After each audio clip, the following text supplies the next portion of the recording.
untuk seluruh keluarga besar LPF yang hadir pada malam hari ini.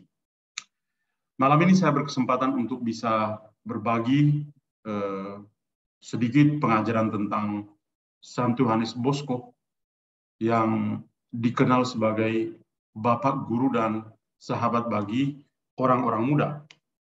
Dan saya coba untuk melihat pertama-tama situasi kita yang konkret. Salah satunya adalah bagaimana kesulitan yang dialami oleh para orang tua dengan anak-anak pada zaman ini. Entah para opa dan oma atau orang tua ya, selalu mengalami satu kesulitan membangun komunikasi dengan anak-anak dan juga dalam hal edukasi atau pendidikan anak-anak. Dan karena itu dalam pengajaran ini saya bagi dua bagian. Bagian pertama itu sebuah hal yang sangat teoritis yang membuat kita menyamakan persepsi kenapa kita punya kesulitan ya, dalam mendidik anak-anak masa kini. Lalu yang kedua, kiranya apa yang Don Bosco, orang kudus ini atau pendidik orang muda ini tawarkan supaya kita bisa menjadi pendidik-pendidik yang cocok untuk semua anak di segala zaman. Seperti biasa saya itu senang untuk menulis dan saya coba bagikan screen yang saya sudah siapkan.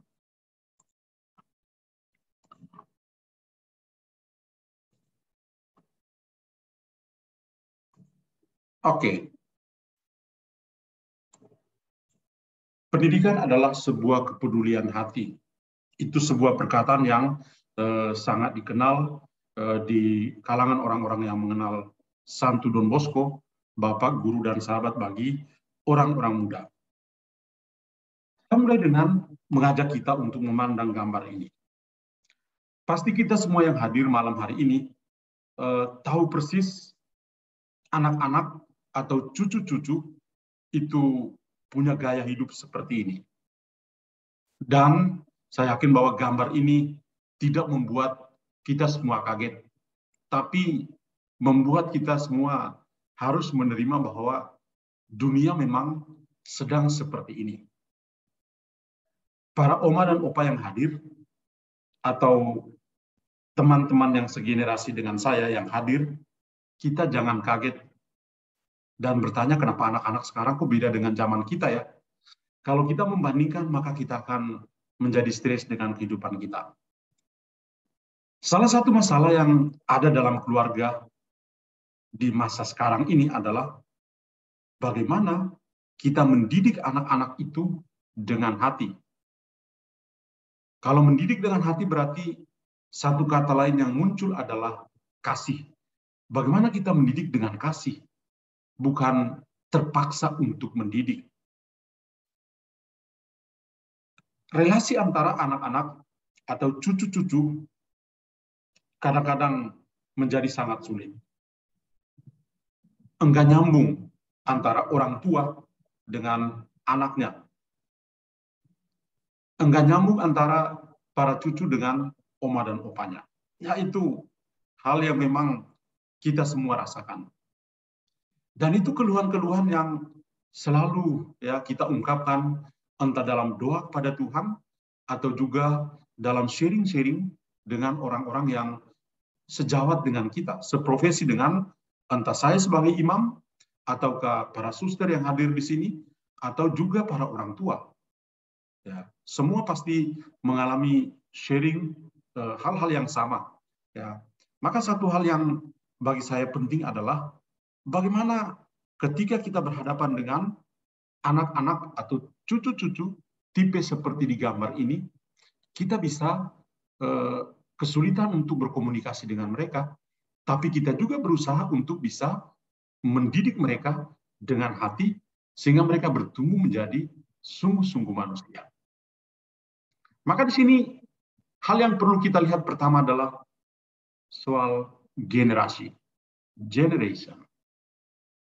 Dalam pandangan para sosiolog, ya, juga penulis-penulis, mereka membagi generasi manusia ini atas beberapa generasi yang kita semua sudah kenal. Tapi saya hanya berusaha untuk bisa mengingatkan kembali, dan kiranya ingatan ini lalu menyadarkan kita untuk berelasi dengan anak-anak atau cucu-cucu, dan bagaimana kita berusaha untuk mendidik mereka, mendidik dengan hati. Generasi yang pertama itu ada yang masih hidup, generasi tradisionalis. Siapa generasi tradisionalis ini? Dari gambar kita bisa langsung tahu. Generasi yang lahir ya tahun 22 mungkin semuanya pada meninggal ya. Tapi ya sekurang-kurangnya dari tahun 22 sampai 45 itu disebut generasi yang tradisional. Kenapa mereka itu tradisional? Ada beberapa kekhasan yang generasi ini alami dan yang juga kita tahu dari sejarah dunia. Mereka ini terlahir pada masa yang sulit akibat Perang Dunia yang Kedua, dan juga di negara-negara tertentu seperti di Eropa juga ada partai-partai tertentu yang berkuasa yang membuat kekacauan ya, dan mengubah pola hidup dari orang-orang pada zaman itu. Jadi generasi yang tradisionalis ini ya, yang lahir paling kurang sebagian adalah orang tua kita yang masih hidup misalnya, itu adalah generasi tradisionalis yang seperti ini. Ada banyak kesulitan ekonomi akibat perang yang dialami saat itu. Maka dengan pengalaman yang keras ini, kondisi hidup mereka juga pasti serba sulit. Yang namanya mencari uang itu susah benar ya. Dan itu saya jamin bahwa kita semua pasti mendengar keluhan ini dari para orang tua kita. Bagaimana ketika mereka masih kecil, mereka begitu susah, makan pun sulit untuk mereka. Namun demikian generasi tradisionalis ini, karena situasi membentuk mereka menjadi generasi yang berjiwa patriotis, punya jiwa kepemimpinan yang handal. Karena apa? Karena situasi yang mereka alami itu yang membentuk mereka menjadi seperti itu. Jadi ini adalah generasi orang tua kita yang mungkin saat ini kita masih panggil sebagai, kalau generasi saya ya yang usia 50 pasti memanggil itu sebagai orang tua, ayah dan ibu, bapak dan mama, atau mungkin sudah ke oma dan opa, atau mungkin sudah ke moyang. Ya, terserah mana yang mau dipanggil. Tapi inilah generasi mereka. Generasi pertama tradisionalis. Yang kedua adalah generasi baby boomers yang lahir tahun 46 sampai 64. Mungkin ada sebagian di antara kita yang ada di sini. Dari gambar kita bisa lihat, kecuali kalau rambut itu tidak dicat, maka kiranya seperti ini. Sudah tua juga. Ya, tahun 46 sampai 64. Generasi ini mengalami pertumbuhan kelahiran yang sangat pesat. Karena setelah Perang Dunia Kedua, orang sudah mulai merasa bebas, maka ada satu hal juga adalah kelahiran manusia. Dan mereka juga mengalami pemulihan secara ekonomis. Ya. Yang sulit-sulit sebelumnya di generasi tradisionalis itu, sekarang di generasi baby boomers, itu sudah lebih baik. Mereka juga dikenal sebagai pekerja keras dengan orientasinya adalah karir. Pokoknya mencapai karir yang baik. Dan ini mereka punya konsistensi. Mereka tidak mundur. Ya. Kemudian satu kekhasan dari mereka lagi adalah loyalitas mereka itu tinggi terhadap pekerjaan yang sedang mereka lakukan. Pikiran mereka juga tertuju pada kesejahteraan anak-anak dan cucu-cucu mereka. Mereka juga orang yang percaya diri, punya disiplin diri, tapi masih gagap teknologi. Kiranya generasi baby boomers ini juga yang sekarang ini ada di sini, yang ketika ya kadang-kadang dibully oleh cucu-cucu atau anak-anak, oh ini gaptek banget ya, ya karena apa? HP-nya boleh canggih, tapi nggak tahu pakai HP yang canggih. Ya, namanya gaptek, gagap teknologi. Generasi yang ketiga adalah generasi X, yang lahir tahun 65 sampai generasi tahun 80. Kiranya adalah generasi saya ini, generasi X. Apa yang menarik dari generasi ini? Manusia pekerja. Saya sih pemalas ya. Ini adalah manusia pekerja. Namun demikian ada keseimbangan antara apa yang mereka kerjakan, kehidupan pribadinya, dan juga keluarganya. Ada balance ya. Kemudian mereka paling kurang seperti saya ini ya sudah mengenal komputer dari apa ya Word Perfect zaman dulu ya, yang tahun 95 itu sudah mulai ada komputer sudah mulai hidup. Oh, GP51 sama ingat waktu masih anak kuliahan. Video game, oh zaman saya masih anak kuliahan juga sudah mulai kenal, oh ada video game. Meski sederhana dibandingkan dengan game online anak-anak generasi sekarang. Satu kekhasan adalah generasi X ini individualis. Generasi milenial yang kita kenal sangat populer sekarang ya, lahir tahun 80 sampai 94. Anak-anak kita. Mereka terkenal, generasi milenial terkenal karena lihatlah gambar ini. Dan kita bisa mengerti. Hidup mereka itu seperti ini. Maka kenapa generasi baby boomers itu kesulitan dengan yang milenial ini, anak-anak kita seperti ini. Karena dunianya begini. Ya, lihat, langsung kita mengerti. Tapi kekhasan mereka adalah work-life balance. Ada keseimbangan antara kerja dan hidup. Mereka tidak hanya mengejar harta, tapi mereka juga punya rasa solidaritas yang bagus. Ingin mencapai kebahagiaan bersama sebagai peer group. Mereka juga memperjuangkan eksistensi diri mereka dan penghargaan dalam kehidupan bermasyarakat. Mereka juga melihat secara jeli sesuatu sebagai peluang, bersikap inovatif, kompetitif, dan PD-nya minta ampun. Percaya dirinya luar biasa. Generasi milenial sangat bagus, itu generasi mereka, dan ini yang kadang-kadang menimbulkan kesulitan berkomunikasi dengan generasi sebelumnya yang tadi kita sudah lihat. Berikut, ada generasi Z yang lahir tahun 95 sampai 2010. Ini lihat saja dari gambar, lalu kita mengerti. Global Social Visual Mobile Connect. Ya, inilah kehidupan mereka. Maka mereka ini adalah generasi gadget dan media sosial. Ada penelitian yang menemukan bahwa 45% dari anak-anak generasi Z itu memeriksa medsosnya setiap jam sekali.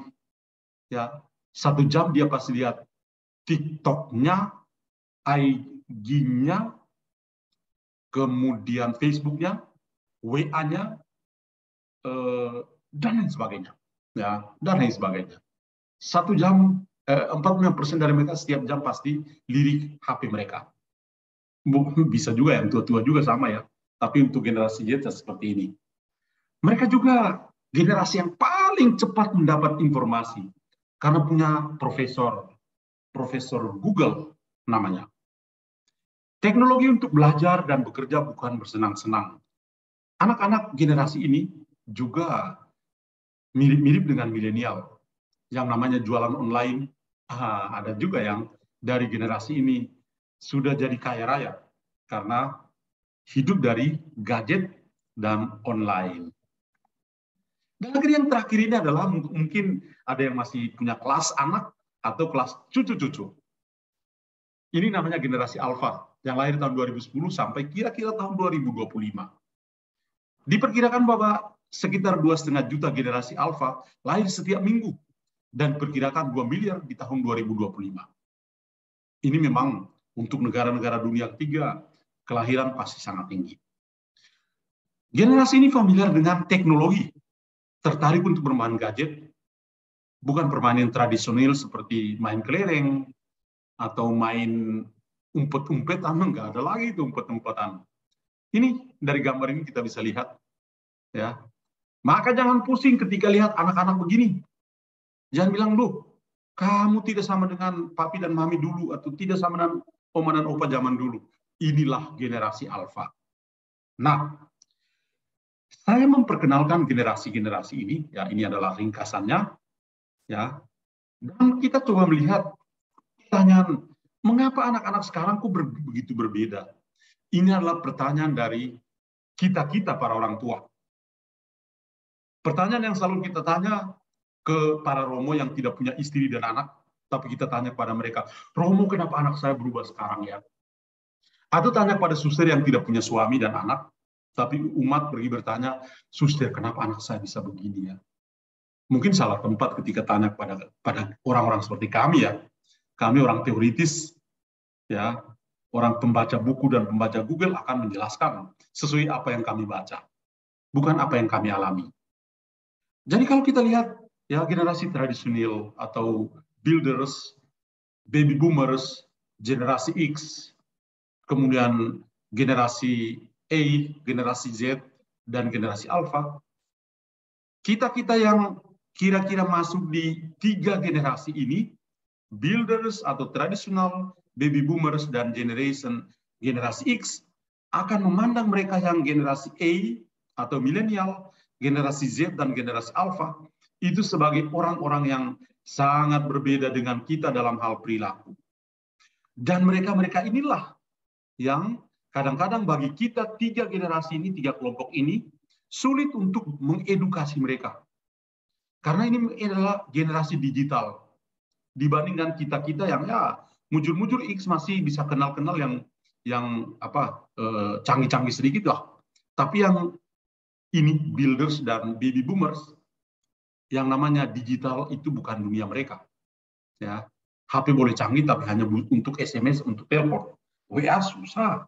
Gimana cara forward WA ya? Nggak bisa, nggak tahu. Ya, seperti itu. Dan karena itu kita harus menerima. Dan kesulitan yang kita alami adalah pertanyaan ini. Mengapa anak-anak sekarang kok beda? Kenapa pola pendekatan kita, pola edukasi kita kepada mereka sangat berbeda? Saya adalah seorang Romo, seorang Salesian, saya adalah imam Salesian, yang kedua dari Indonesia. Karena itu saya sangat bergembira untuk menjelaskan tentang sosok Don Bosco yang merupakan bapak, guru, dan sahabat atau tokoh pendidik orang-orang muda yang terkenal di dalam gereja. Nah, kita coba lihat ini. 2 masalah yang kita hadapi adalah masalah mendidik anak dan bagaimana membangun komunikasi. Pandanglah 2 gambar ini. Ketika kita mendidik anak-anak, kita seperti gambar pertama ini, kita berpikir bahwa kita itu seperti dia, seperti anak kita. Pola pikir kita, mindset kita itu, ya, kita berikan pada dia, seolah-olah dia ini dewasa seperti kita. Maka ketika dia generasi seperti ini tidak cocok dengan apa yang kita pikirkan dan cara kita menghayati, lalu kita marah, kita kesel, dan menciptakan relasi atau komunikasi yang sangat sulit dengan anak-anak ini. Nah, ini yang banyak kali kita alami di rumah masing-masing. Ini yang kadang-kadang kita diamin anak-anak kita. Kita berpikir anak-anak yang salah, anak-anak tidak menghargai kita. Kok kita orang tua, kok anak-anak bisa berperilaku seperti itu?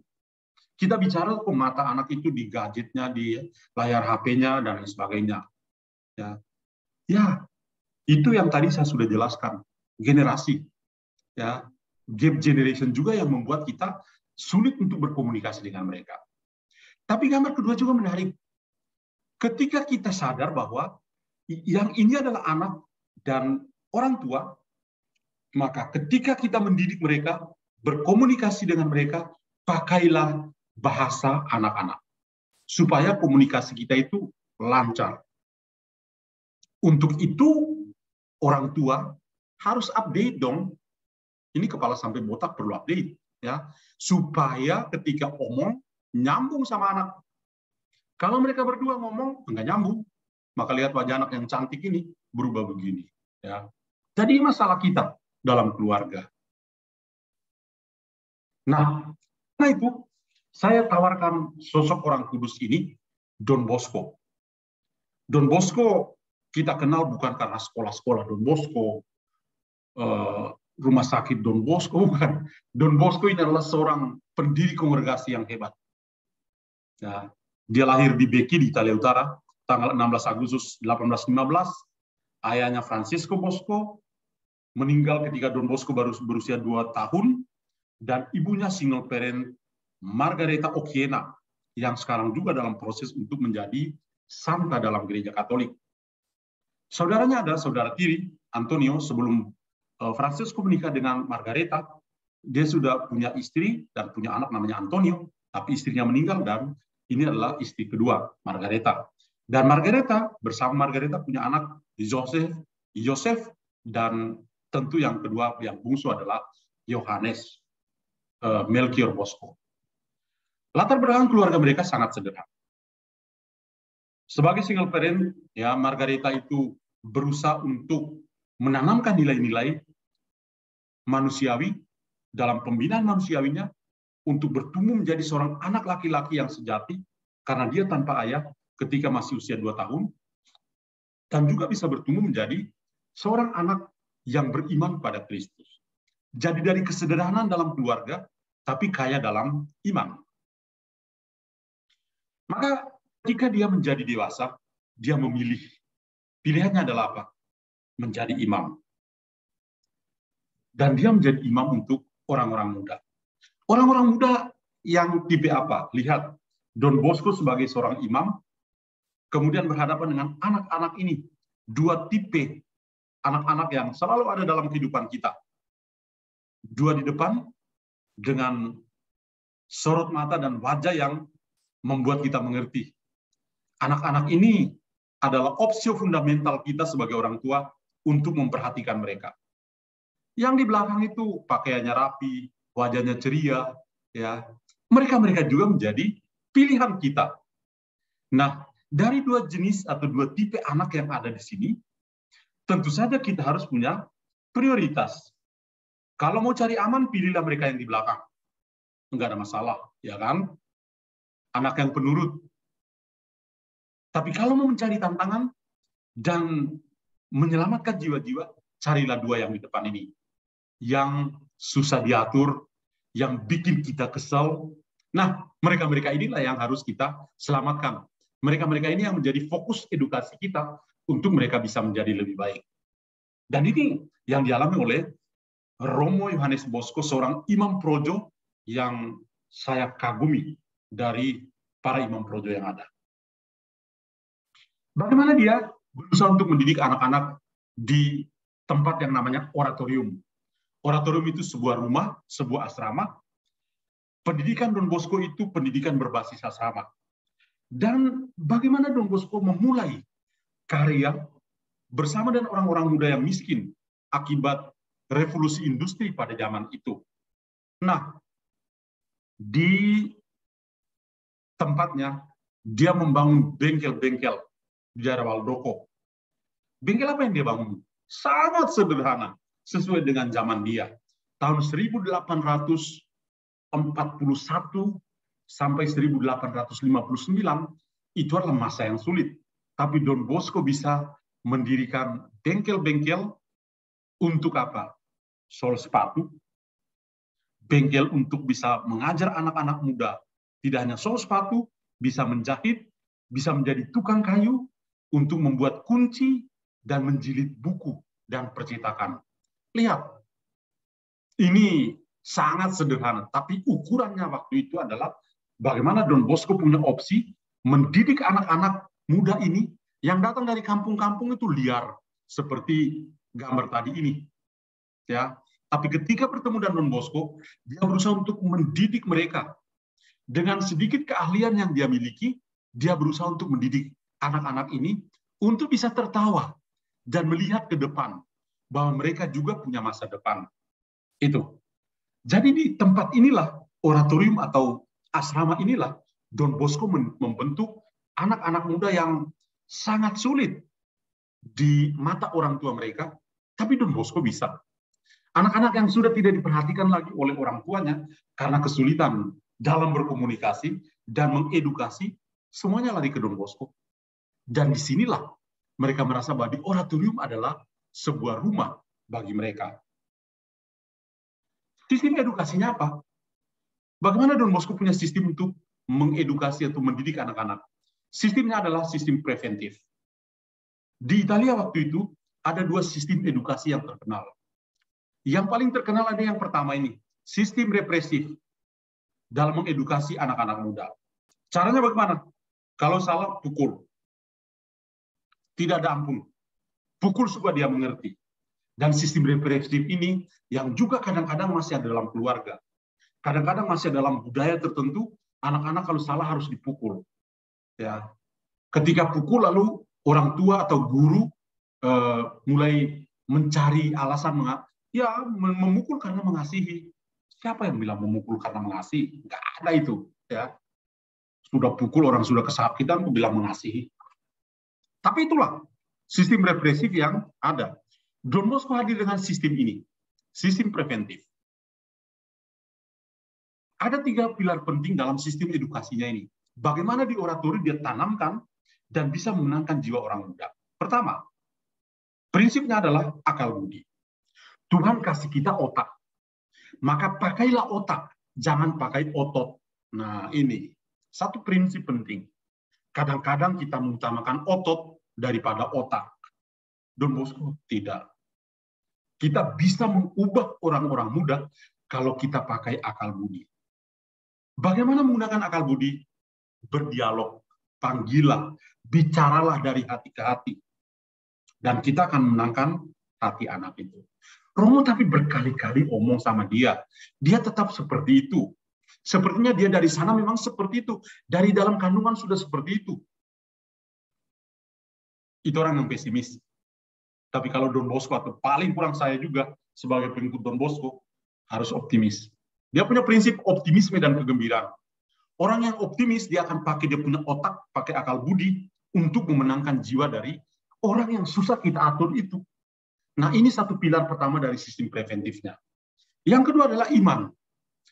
Don Bosco mengatakan bahwa kita tidak hanya mengandalkan otak, kita andalkan juga hati kita. Kalau omong tentang hati, omong tentang iman. Omong tentang cinta kepada Tuhan. Jadi, butuh iman. Maka Don Bosco mengatakan, tujuan pendidikan saya dalam sistem preventif adalah mendidik orang-orang muda untuk menjadi orang Kristen yang baik dan warga negara yang jujur. Itu dia punya prinsip. Kemudian, ada kebaikan penuh kasih. Cinta. Orang untuk bisa memenangkan jiwa anak-anak muda, atau anak-anak dalam keluarga kita, anak-anak kita, cucu-cucu kita, pakailah akal budi kita untuk berdialog, untuk membangun komunikasi dengan mereka, untuk lebih mengerti daripada dimengerti, dan itulah tugas kita sebagai edukator. Lebih baik mengerti daripada dimengerti. Ya Romo, tapi saya ini kan orang tua, saya kan sudah tua, anak-anak harus mengerti saya juga. Iya, itu kita mengerti. Tapi semakin kita mengerti anak-anak, saya jamin deh anak-anak akan mengerti kita. Itu adalah edukator. Atau juga di sekolah, bukan hanya di rumah, di sekolah juga sama. Kita akan menjadi guru yang hebat ketika kita bisa pakai otak, bukan otot. Ketika kita mengedukasi dengan rasio kita, akal budi kita, iman, dan juga kebaikan. Kita pakai otak, tapi kalau tidak punya iman, kita akan tetap menjadi orang yang keras.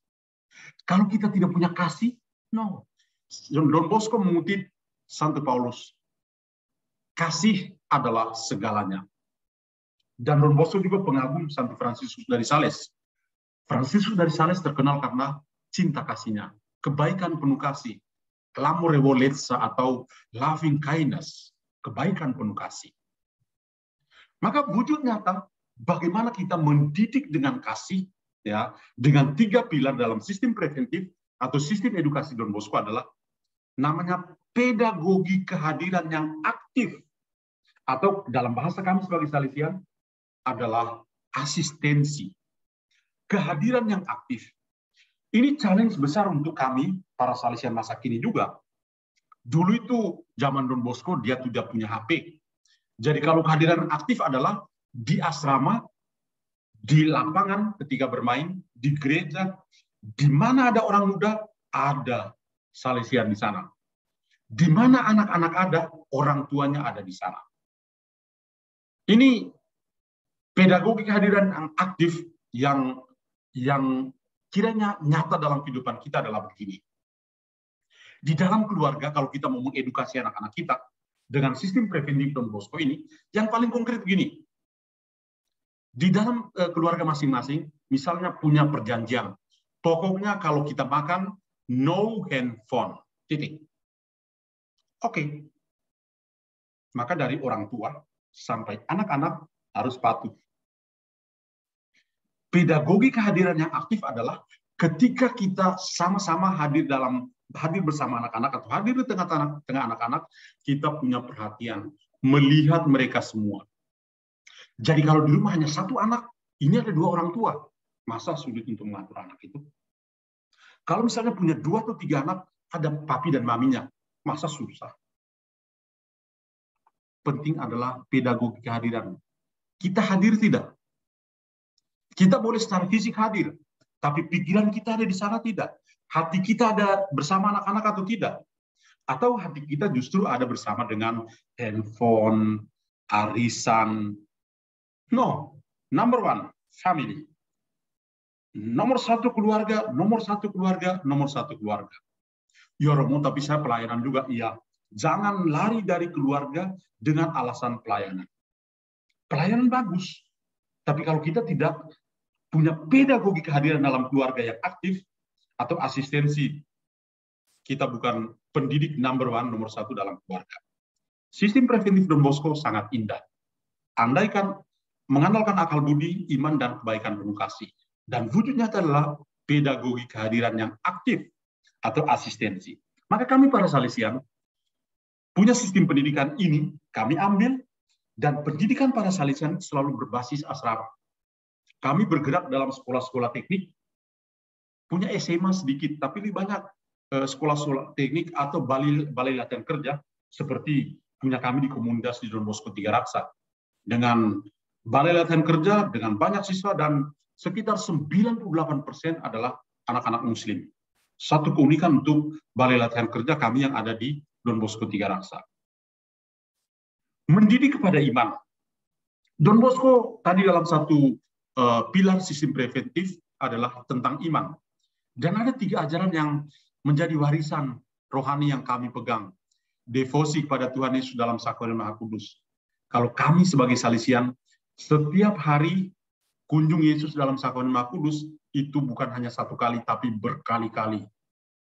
Kami punya kunjungan yang selalu terkenal adalah setelah makan siang, semua tidak langsung lari kemana. Tempat yang pertama kami kunjungi adalah di kapel, berdoa di depan Sakramen Maha Kudus. Dan itu yang anak-anak yang ada di asrama kami, ya, atau yang berada dalam lingkungan edukasi atau pendidikan Salesian Don Bosco, pasti kenal ini. Devosi pada Tuhan Yesus dalam Sakramen Maha Kudus. Yang kedua adalah devosi kepada Bunda Maria. Dan Bunda Maria yang terkenal, yang menjadi Bunda Marianya Don Bosco itu dikenal sebagai Maria Auxiliatrice, Bunda Maria penolong umat Kristiani. Yang hidup dalam kultur Salesian pasti kenal yang namanya Bunda Maria penolong umat Kristiani, atau orang kenal Bunda Marianya Don Bosco. Dan satu lagi adalah kesetiaan kami kepada Bapak Suci. Kongregasi Salesian didirikan dan Don Bosco itu terkenal karena menjadi sahabat akrab dengan Paus pada saat itu. Tujuan sistem edukasinya untuk apa? Nih, ada beberapa tujuan yang penting di sini. Yang pertama, mendidik anak-anak muda untuk menjadi warga negara yang jujur dan orang Kristiani yang baik. Tadi tentang pendidikan iman. Yang kedua, gerakan pendidikan yang non-formal dan formal. Tadi ada jahit sepatu, jilid buku, dan lain sebagainya. Dulunya jilid buku, kami para Salesian zaman sekarang punya percetakan dan lain sebagainya, sudah naik tingkat, ya, dan lain sebagainya, punya sekolah-sekolah yang bagus-bagus, ya. Jadi itu salah satunya. Jadi pendidikan yang formal dan non formal lebih banyak yang menjadi kekasan dari Don Bosco adalah pendidikan di bidang teknik. Semboyannya apa? semboyan ketika mengedukasi orang-orang muda adalah dami animas cetratole. Berikanlah daku jiwa-jiwa, yang lain ambillah. Ini semboyan dami animas cetratole ini bukan murni dari Don Bosco, tapi dari idolanya, yaitu Santo Fransiskus dari Sales. Dan ketika mengedukasi orang-orang muda, Don Bosco punya prinsip. Biarkan anak-anak muda itu mengerti dan sadar bahwa mereka itu dikasihi. Bukan mereka mendengar bahwa mereka itu dikasihi. Saya yakin bahwa ini sangat penting untuk kita semua. Anak-anak kita dalam keluarga, para anak atau cucu yang ada di rumah, biarkan mereka itu mengerti dan sadar bahwa orang tua itu mengasihi mereka. Bukan mereka mendengar bahwa I love you babe. Enggak ada itu. Mereka boleh mendengar, tapi pasti mereka bertanya, yang benar aja. Memang benar. Ya, seperti itu. Anak-anak sangat kritis zaman ini. Jadi anak-anak harus mengerti bahwa mereka dikasihi. Bukan mereka mendengar bahwa mereka dikasihi. Maka sistem preventif yang tadi saya tunjukkan itu menjadi satu jalur yang membuat kita berdialog dengan mereka dan lain sebagainya. Ada perkataan-perkataan dari Don Bosco yang sangat menggugah hati kita dalam mengedukasi orang-orang muda dan bagaimana kita sebagai orang tua atau pendidik bagi mereka. Saya mulai dengan untuk orang-orang muda. Don Bosco mengatakan begini, karena kalian adalah orang-orang muda, maka sudah cukuplah bagi saya untuk mengasihi kalian. Don Bosco fokusnya adalah orang-orang muda. Terutama orang-orang muda yang sangat miskin. Dalam cerita ketika dia bertemu dengan seorang pemuda, namanya Bartolomeo Garelli, dia tanya, kamu bisa apa? Nggak bisa tahu apa-apa. Maka pertanyaan terakhir, apakah kamu bisa bersiul? Kalau bersiul sih bisa. Maka dia diajarkan untuk bisa bersiul. Dan setelah bersiul, baru Don Bosco mengajarkan dia doa Salam Maria. Dan ini menjadi awal pertama Don Bosco mulai oratoriumnya.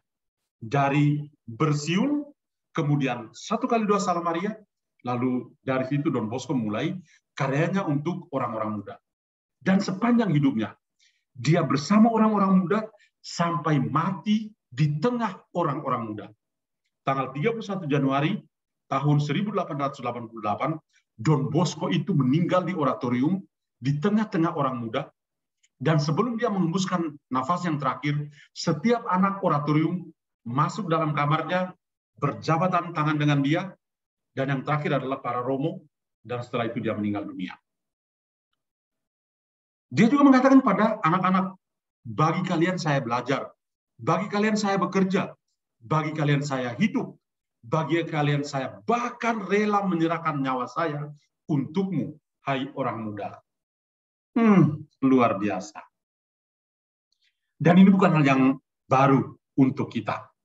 Para orang tua sudah sedang melakukannya. Hanya tidak mengatakan seperti ini, seperti yang Don Bosco ungkapkan. Tapi kita sebagai pendidik, ketika kita berhadapan dengan orang-orang muda, perkataan ini sangat bagus. Bagi kalian saya belajar, bagi kalian saya bekerja, bagi kalian saya hidup, bagi kalian saya bahkan rela untuk menyerahkan nyawa saya, hidup saya untuk orang muda. Itu juga yang sudah sedang dilakukan oleh para orang tua kepada anak-anak. Bekerja sampai tetes darah yang terakhir. Itu gara-gara apa? Gara-gara anak-anak. Jadi ini menjadi peneguhan untuk kita. Yang ketiga, seorang guru yang hanya terlihat di dalam ruangan kelas, hanyalah seorang guru saja. Tapi apabila sang guru dapat berbaur dengan para siswa di luar kelas, guru itu akan menjadi saudara dan saudari dari para muridnya. Kadang-kadang kalau yang pernah menjadi guru atau sudah sedang menjadi guru, mudah sekali kita itu duduk di kantor dan duduk bercerita atau bergosip. Kadang-kadang sih, ya guru juga manusia. Ya. Tapi Don Bosco bilang begini, itu hanya guru saja. Seorang guru yang hanya terlihat di dalam ruangan kelas, hanyalah seorang guru saja. Tapi apabila seorang guru dapat berbaur dengan para siswa di luar kelas, pada jam istirahat, dia bisa bermain bersama mereka, ngobrol sama mereka, Dengar anak-anak punya curhat, guru itu akan menjadi saudara dan saudari dari para muridnya. Kalau kita mau lebih konkret lagi, orang tua adalah sahabat number one dari anak-anak. Apabila orang tua selalu punya quality time untuk selalu bersama dengan anak-anak, dengarkan mereka. Bicaralah dengan mereka dari hati ke hati. Kalau bicara, tataplah matanya, supaya dia mengerti bahwa dia dikasihi, bukan mendengar bahwa dia dikasihi. Seorang pendidik itu selalu berbicara dari hatinya, dengan hatinya. Seorang pendidik ketika berbicara, itu dengan hatinya. Artinya apa? Orang tua kalau bicara dengan anak-anak, bicara itu jangan marah-marah melulu. Kita punya anjing piaraan, kalau kita marah-marah dia jadi ganas. Anak-anak kita harus kita didik dengan hati. Maka kalau dia salah, jangan marah-marah melulu. Apakah berarti kita tidak usah tegur dia dengan keras? Bisa. Kapan? Cari waktu. Duduk berduaan, dan Anda boleh teriak, tapi Anda sudah membeli hatinya, sudah menguasai hatinya, sudah mencuri hatinya. Anda boleh berteriak apapun, dia akan menerima itu. Itu adalah anak-anak kita. Maka seorang pendidik itu selalu berbicara dengan hatinya, bukan dengan kekerasan, bukan dengan otot, tapi dengan otak. Maka, saudara-saudariku, kita mendidik dengan hati, bukan dengan paksaan dan kekerasan. Sekian dan terima kasih.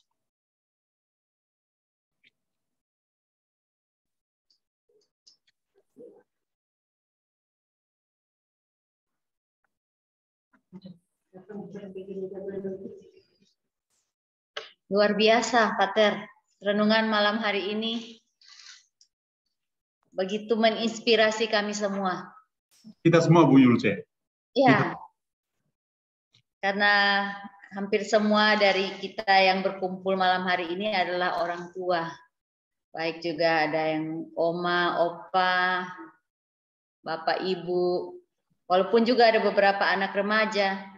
Tapi kami kelompok Doa Love Praying Family ini adalah kelompok yang multikultural dan memang dari oma opa sampai anak muda.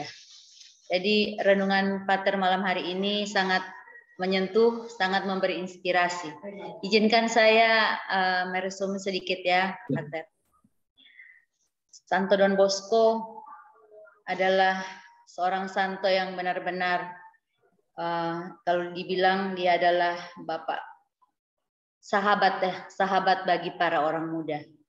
Itu 3 pilar penting dalam sistem edukasi Santo Don Bosco. Seperti Pater katakan, yang pertama akal budi, yaitu bagaimana cara kita berdialog dengan anak-anak, bagaimana cara kita mengerti mereka, dan juga dengan iman, mendidik dengan iman seperti devosi kepada Yesus dalam sakramen Maha Kudus, devosi kepada Bunda Maria, dan kesetiaan kepada Bapa Suci, dan yang ketiga kebaikan yang penuh kasih.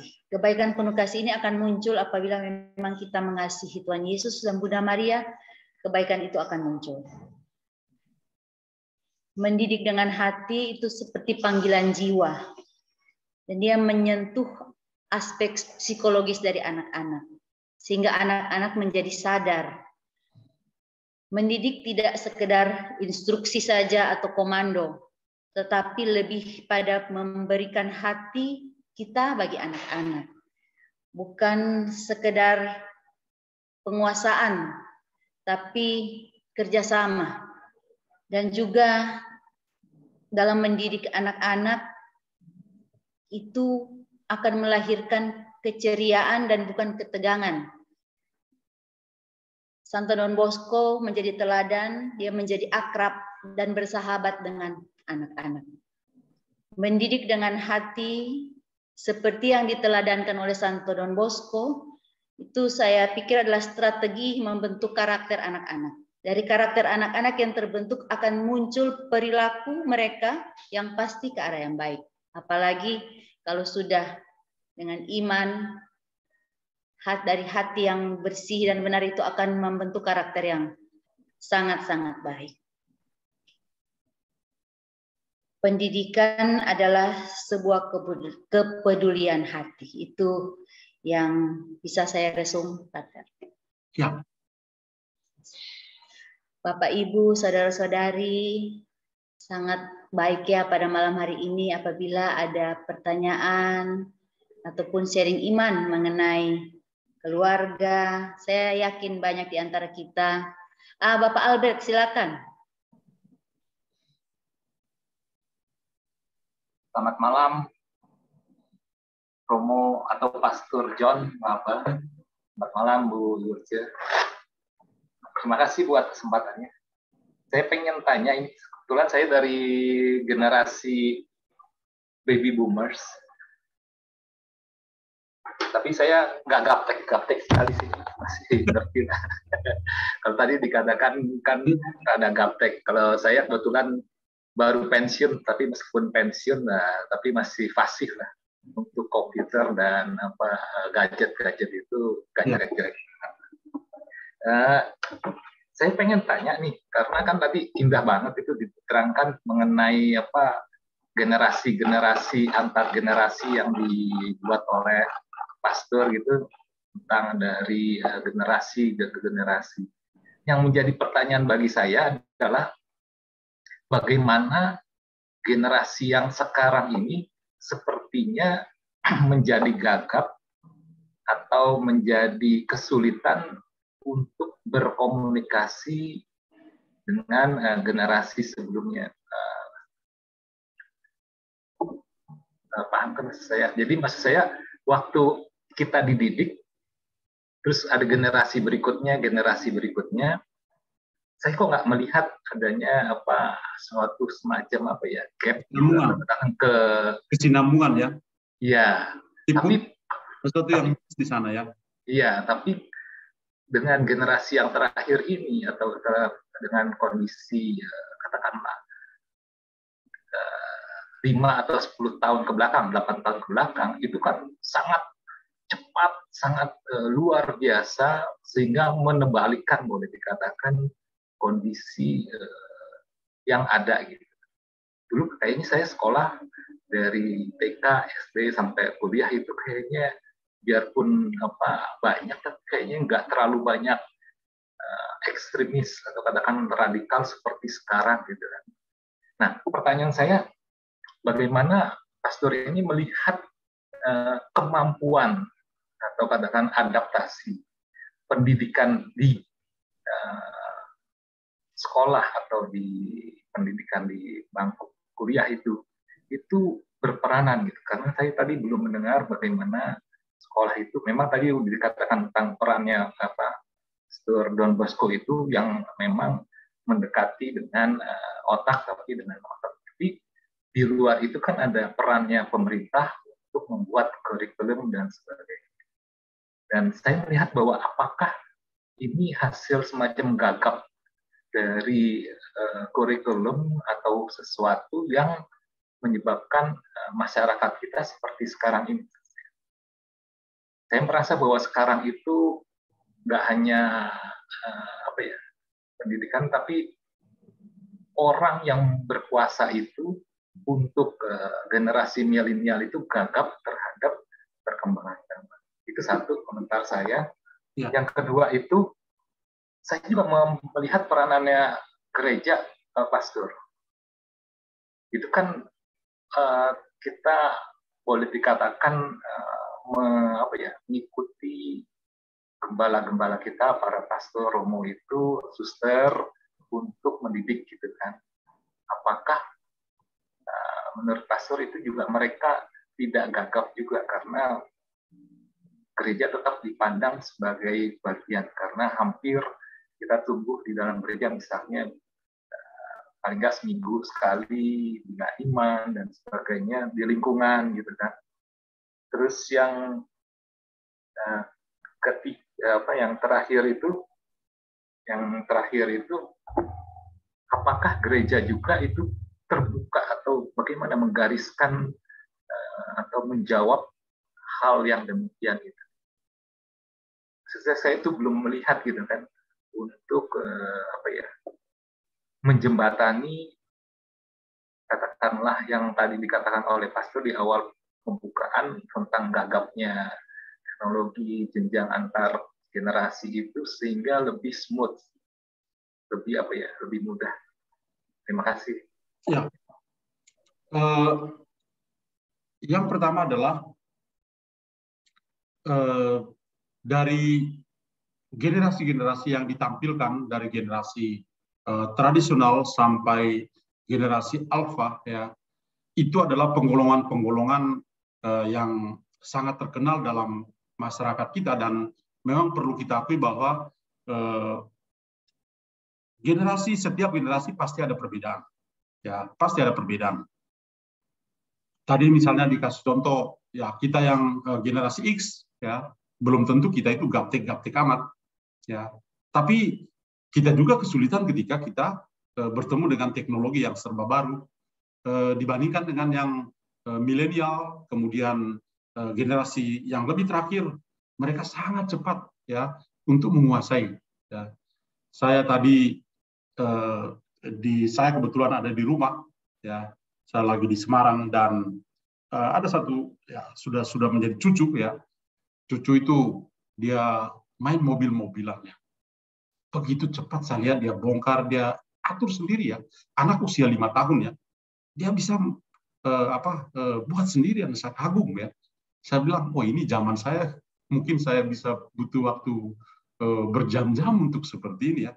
Tapi itu, jadi benar kita seperti dari generasi yang satu dan generasi yang lain, memang ada nyambungnya sih ada, tapi miss-nya juga selalu ada. Jadi itu yang membuat yang tadi fokus apa yang saya katakan adalah bahwa kita sebagai orang tua masa kini, ketika berhadapan dengan anak-anak, entah yang anaknya berusia milenial atau anak yang sampai dengan generasi alfa, ya, kita sama-sama mengalami kesulitan, ya. Dan tadi itu sebenarnya saya katakan kesulitan yang kita bangun dengan mereka adalah kesulitan dalam berkomunikasi, ya. Komunikasi kita dengan mereka, kita sama-sama merasa betapa sulitnya. Orang tua, misalnya orang tua dan anak kandungnya saja dia mengalami kesulitan itu. Nah, jadi memang antar generasi ada hubungannya, ya, tetapi ada juga ketidaknyambungan, ya, dari generasi yang satu. Dan maka tadi saya katakan 3 generasi pertama itu berhadapan dengan 3 generasi yang lain, itu selalu membanding-bandingkan. Kita selalu membandingkan, kalau zaman saya dulu saya begini. Pikirkan, dulu kita ketika kita melihat orang tua kita bekerja, kita akan dengan sendirinya langsung membantu orang tua kita. Karena kalau kita tidak membantu, kita ada perasaan guilty, merasa bersalah, enggak sopannya sama orang tua, masa lihat orang tuanya kerja kita nonton aja, seperti itu. Anak zaman sekarang, Pak Albert kalau bekerja, anak langsung menolong? Tidak. Mereka akan menonton, tertawa melihat orang tua bekerja. Dan dia di mana? Dia di depan HP-nya, depan layar, ya, layar itu touchscreen-nya itu. Apa kita harus marah sama dia? Tidak. Inilah dunia dia. Maka jalur edukasi inilah yang harus kita bangun untuk menjembatani antara generasi kita dengan anak-anak ini. Karena kalau kita marah ya percuma, kita stres ya percuma aja. Karena memang inilah dunia mereka. Bagaimana gereja melihat ini? Ya, ada banyak hal. Pertama, pertanyaan saya tadi, di dalam pendidikan itu kan ada kurikulum itu. Nah, menurut Pastor itu, apakah kurikulum yang diciptakan di tiga generasi awal itu membuat kita kedodoran atau katakanlah menjadi kesulitan untuk catch up atau katakanlah memahami mereka itu, atau seperti apa gitu, Pastor? Maksud saya, kenapa ya timbul seperti itu? Apakah memang kitanya yang kurang baik, atau memang kurikulum yang kita peroleh itu membuat kita jadi seperti ini. Paham kata saya kan? Saya sih Jadi kurikulum maksud saya, kurikulumnya itu ya. pendidikan kan ada. Ya, saya sih melihat kurikulum itu kan sarana.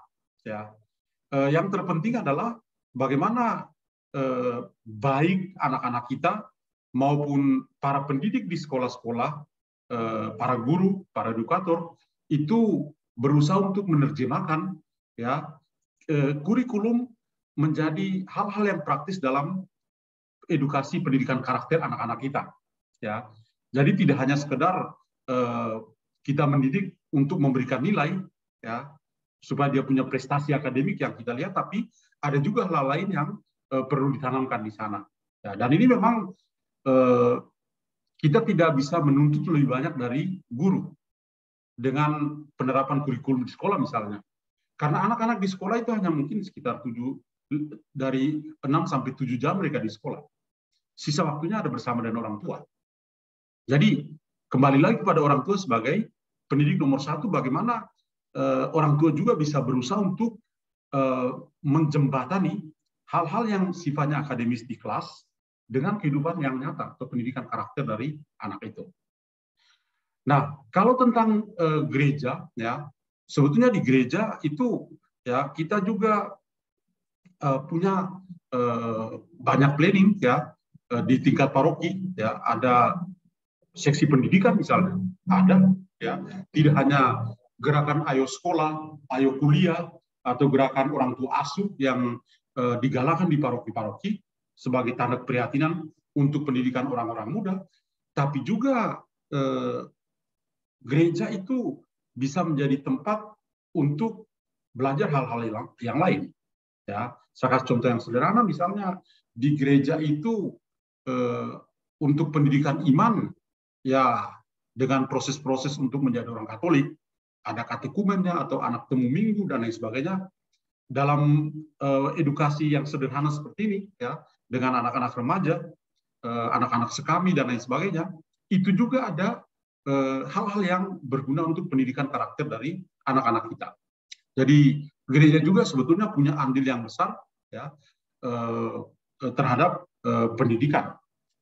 Kemudian dalam hal komunikasi sosial, ya, Paus Fransiskus itu atau zaman sebelumnya kita setiap tahun itu punya Hari Komunikasi Sedunia. Artinya bahwa gereja sangat terbuka terhadap sarana komunikasi sosial yang kita miliki. Ya. Jadi karena itu ya orang seperti Paus Fransiskus yang sudah usia lanjut saja, ya kalau kita lihat dia bertemu dengan orang-orang muda, dia coba untuk membuat sesuatu yang sederhana, misalnya groovy, ya foto bersama anak-anak muda. Saya belum sempat lihat apakah Paus Fransiskus tiktokan dengan anak-anak muda yang itu. Kalau dia tiktokan itu pasti luar biasa itu. Kami para Romo, saya sendiri ya belum belajar untuk menjadi TikTok-wan. Ya.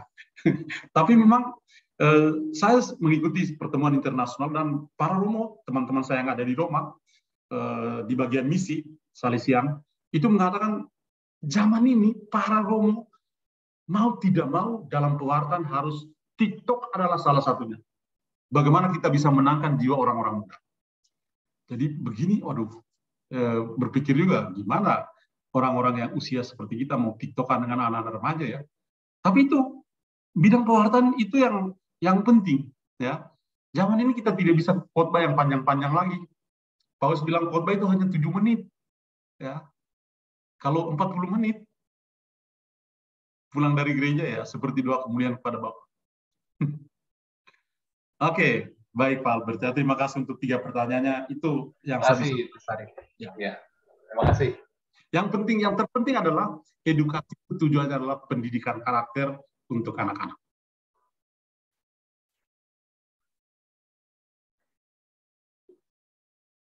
Terima kasih Pater untuk penjelasan bagi Bapak Albert. Semoga bisa terpuaskan ya Pak Albert ya, pasti ya. Ya, mari refleksi Bu. Tapi saya juga lagi memahami gitu kan. Ya. Banyak kekerasan, kalau saya lihat di televisi itu kan, ibu itu membunuh anaknya karena sulit belajar, mencederai itu karena gara-gara pandemi itu kan. Kalau tadi belum diungkapin sama Pastor, saya mengungkapkan bahwa bagaimana bahkan bukan generasi yang 3 umur itu, tapi yang sesudah itu pun kalau disuruh mengajari anak-anak seperti lewat di Zoom itu sadis gitu, bisa membukuli di KDRT lah gitu kan. Makanya tadi saya mengatakan, ya kadang-kadang kita sebagai orang tua itu lebih mengandalkan otot daripada otak. Ya, otot itu untuk memukul, kalau langsung represif, pukul. Dan kalau kita pukul, kita ya sebenarnya tidak bisa. Don Bosco mah no, tidak bisa memukul. Ya. Terima kasih. Ini jawaban yang refleksi buat saya, Bu. Karena itu memang sih mesti ada jembatan. Bagi saya mesti ada jembatan yang cukup jelas gitu, Pastor, untuk ke depan gitu. Termasuk juga di dalam paroki gitu kan. Dalam paroki itu pendidikan bina iman, putra altar atau mistinar, dan orang muda Katolik kadang-kadang suka ngegap gitu loh. Ya, betul. Ya. Orang gak lagi pergi ke gereja untuk sesuatu yang menarik gitu. Mereka berpikir bahwa ke gereja itu duduk diam dan mendengarkan, setelah itu pulang sudah gitu. Kalau dulu kan mungkin masih ikut bina iman, jadi mistinar, jadi mudika. Kalau dulu kan mudika bukan OMK, terus jadi KKMK gitu. Ya. Sekarang gerakan itu kayaknya rada-rada ada sunyi juga, bukan sunyi, mungkin berkurang kali ya. Gereja sebetulnya punya cabang-cabang. Misalnya, kalau dengan mahasiswa ada kampus ministry, selalu ada romonya di sana ya. Ada romonya. Di tingkat KWI bahkan ada uskup yang khusus untuk pendidikan. Ya, untuk komisi pendidikan KWI ada ya. Jadi di setiap lini memang ada kehadiran para gembala. Nah, satu hal yang mungkin kita perlu ingat juga adalah zaman ini bukan lagi yang namanya zaman klerikalisme. Zaman klerikalisme itu maksudnya begini, semuanya urusan pastor, kompas komando pastor. Enggak. Tidak ada klerikalisme. Di dalam kehidupan ini dan ini yang Paus Fransiskus menuntut dari kami, para gembala, adalah jangan pernah berpikir tentang klerikalisme. Dalam sebuah paroki atau sebuah itu harus ada kerjasama antara orang-orang, antara gembala dengan orang-orang awam yang terlibat. Maka sekarang ini misalnya dulu sekolah-sekolah yang dimiliki oleh kongregasi, sekarang banyak sekolah itu yang kepala sekolahnya adalah awam, lebih profesional. Sedangkan yang susternya atau biarawannya mungkin dihadir di sana sebagai guru BP untuk counseling dan lain sebagainya, atau mungkin satunya di yayasan. Tapi selebihnya itu adalah orang-orang profesional. Ya, jadi itu sebuah perubahan mindset juga yang besar di dalam gereja, terutama kami ya para gembala di dalam gereja. Mungkin ada. Kalau saya sharing ini, Pastor sama Ibu, itu terus terang anak saya juga di sekolah Katolik, Pastor ya. Itu susah untuk diajak ikut jadi mistinar, tapi komuni pertama ikut jadi OMK atau mudika gitu kan. Saya bingung karena kalau zaman dulu kan saya itu kayaknya wah, kalau ke mudika jadi mistinar itu kan senang gitu kan. Terus jadi saya berpikir kadang-kadang peran gereja itu di dalam ajakan kepada kaum muda itu di mana ya? Terima kasih. Itu aja sih benar-benar saja. Bukan peran gereja, Pak Albert. Peran orang tua untuk membawa anak-anak ke gereja. Itu yang... Nah, itu mungkin ada komentar dari ibu-ibu yang lain kali ya. Ya. Mungkin saya coba timpali. Mohon maaf, saya coba masuk sedikit, Pastor. Ya. Saya pikir kalau untuk misdinar, putra-putri altar begitu, anak saya kebetulan ketua putra-putri altar di gereja.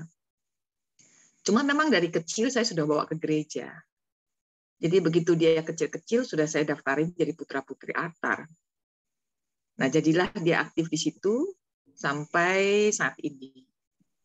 Nah, cuma memang saya punya 2 anak ya.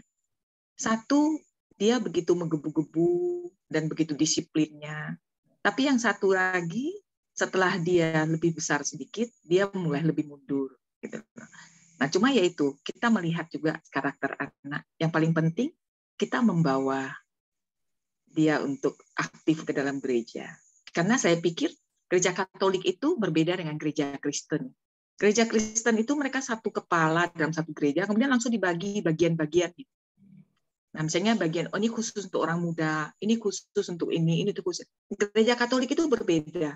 Dalam satu paroki bisa 44 dia punya cabang, maksudnya dia punya seksi. Seksi, komisi. Nah, seksi, komisi, sehingga anak-anak muda itu, ini seksi Bina Iman. Nanti kalau bikin retret juga kita kan kacau balau ya Romo. Nanti orang ini KKMK ngadain, Mudika ngadain, di PPA ngadain. Waktu itu kan gereja kami sempat mau dijadikan ISO. Akhirnya tidak bisa dikerjakan karena kita berbeda manajemennya dengan gereja Kristen. Nah, sehingga memang gereja Katolik itu sebetulnya kalau untuk wadah kegiatan Mudika itu banyak. Ya. Cuma memang saya tidak tahu bagaimana kondisi gerejanya Bapak. Maaf, lupa namanya siapa. Ya, saya kembalikan waktu kepada Romo dan Ibu Yuce. Terima kasih. Kebetulan saya Bu Mustika itu saya mantan ketua lingkungan. Ya. Saya kadang-kadang malu juga karena apa? Saya bisa mengencourage orang jadi misioner, bisa membawa mereka mengingatkan untuk komunitas pertama, tapi anak saya kok kalau ke gereja iya, dari kecil sampai sekarang pun mereka ke gereja, sudah kuliah ya. Tapi keterlibatan itu yang sulit. Tapi kalau saya mengajak anak orang, itu bisa, Bu. Bingung kan? Saya bingung. Tapi anak saya itu saya sengaja sekolahkan di sekolah Katolik, bukan di swasta, bukan di sekolah negeri, dan bukan sekolah yang mohon maaf yang katakanlah 3 bahasa gitu kan, yang bahasa Inggris, bahasa Mandarin gitu kan. Bagi saya pendidikan Katolik gitu. Cuma kok jadi bingung saya gitu kan. Kenapa keterlibatan beliau, mereka ini anak-anak kok itu kurang terlibat. Itu sebenarnya semacam kegelisahan saya, tapi kalau dari lingkungan itu malah anak-anak orang itu bisa lah saya ajak untuk terlibat, tapi keterlibatan mereka persentase ini pun nggak tinggi. Maksud saya dari satu lingkungan itu kecil sekali. Apalagi mau jadi jadi elektris, jadi pemazmur gitu kan. Nyanyinya bagus, tapi disuruh jadi pemazmur sulit. Suaranya bagus, jadi dari elektris sektor sulit. Terima kasih. Terima kasih Pak Albert untuk pertanyaan, untuk sharing, juga Dr. Mustika untuk sharingnya, menguatkan kita semua. Mungkin saya hanya sedikit menambahkan Pak Albert, jangan merasa khawatir apabila anak-anak tidak terlibat dalam pelayanan. Tapi Bapak harus melihat bagaimana mereka mengasihi orang tua, bagaimana mereka terlibat juga dengan sesama mereka, dan terutama mereka sangat mengasihi Tuhan. Itu yang menurut saya lebih utama. Tapi apabila memang mereka terlibat dalam pelayanan, itu memang lebih baik lagi. Benar sekali. Puji Tuhan, kita semua terberkati dengan renungan dari Pater John, juga sharing-sharing iman. Saya hanya mau menyampaikan terima kasih banyak Pater John, dari Ibu Regina dan kami semua untuk kesediaannya malam hari ini, dan kami berharap di waktu yang mendatang Pater akan tampil lagi dengan tema-tema yang lebih berbeda. Terima kasih Pater. Pater, ya.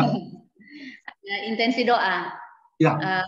Yang pertama, Pater, hari ulang tahun yang ke-60 untuk Ibu terkasih kami, Ibu Florentina Lee. Ya, Dan yang kedua, Loren lagi mohon senyum-senyum belas ini. kasihan dan kekuatan. Ya, lagi senyum. Mohon belas kasihan dan kekuatan serta kesembuhan bagi Tamara Gondo Wijoyo, Ibu Mary Miarto, Pak Steve, Romo Edi Putranto, Romo Bono, Romo Deni, Nyati, Yani Heri, Michelle Natasha, Viani Avela, Herlimawati, Mia, Stanislaus, Antonius, Loretta, Marifong, Baby Syuhwintan, dan juga pemulihan kesehatan bagi Baby Kiel, dan juga untuk Ibu Yohana di Palembang, dan Lina Gim di Palembang. Dan bagi kami semua, Pater yang hadir, mohon berkatnya. Dalam nama Bapa dan Putra dan Roh Kudus. Amin. Tuhan, kami bersyukur padamu karena Engkau luar biasa. Engkau memanggil di antara kami untuk menjadi orang tua. Kami menjadi gembala, ada yang menjadi biarawati.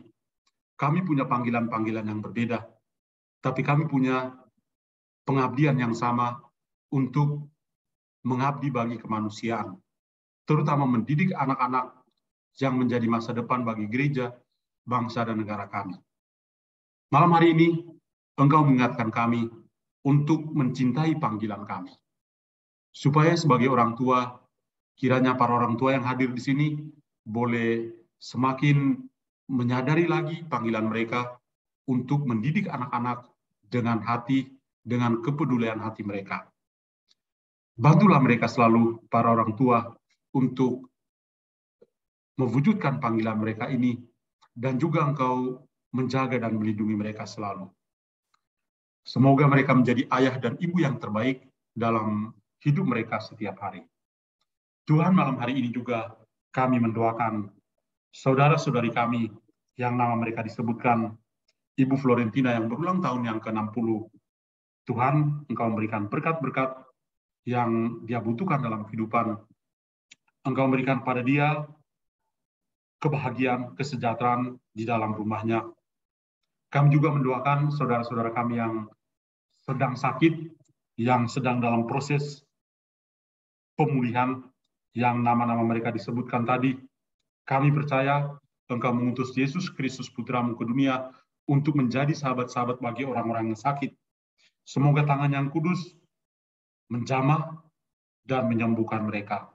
Dan juga untuk saudara-saudara kami yang pada saat ini sedang sakit karena Corona, COVID-19, juga sakit penyakit yang lain, yang ada di rumah maupun di rumah sakit, sudilah Engkau menjamah dan menyembuhkan mereka. Berkatilah juga para dokter, para perawat, yang dengan cara mereka sendiri membantu saudara-saudari kami ini. Tuhan, kami merasa bangga dan bersyukur malam minggu kami isi dengan kegiatan yang terbaik untuk memuliakan nama-Mu, dengan berdoa bersama, dengan pengajaran dan pendalaman iman ini. Semoga kami yang berkumpul malam hari ini, baik yang masih online maupun yang sudah offline, jadikanlah kami saksi-saksi-Mu untuk saudara-saudara kami yang tidak sempat mengikuti acara LPF ini. Semoga pengalaman juga kebersamaan kami malam hari ini menjadi bagian dalam panggilan kita, panggilan kami untuk bisa menolong keluarga-keluarga yang lain, terutama keluarga-keluarga muda, untuk mendidik anak-anak mereka di rumah. Tuhan, kami juga mohon berkat-Mu untuk istirahat malam hari ini. Semoga menjadi istirahat yang menyenangkan, dan besok hari Minggu kami boleh memuliakan nama-Mu.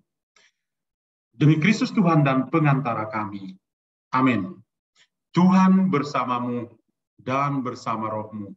Semoga kita semua, saudara-saudari yang kita doakan, juga istirahat malam hari ini senantiasa dilindungi dan diberkati oleh Allah yang Maha Kuasa, Bapa dan Putra, dan Roh Kudus. Amin. Terima kasih banyak Romo. Sama-sama. Terima kasih, Pater John. Ya. Terima kasih, Pater John. Terima kasih Bu Regina. Selamat ulang tahun Bu Florentin. Florentin, selamat ulang tahun ya. Terima kasih Romo doanya Mo. Ya, ya. Semoga sehat juga ya Mo. Ya. Ayo Prilin nih. Yang Bimbo.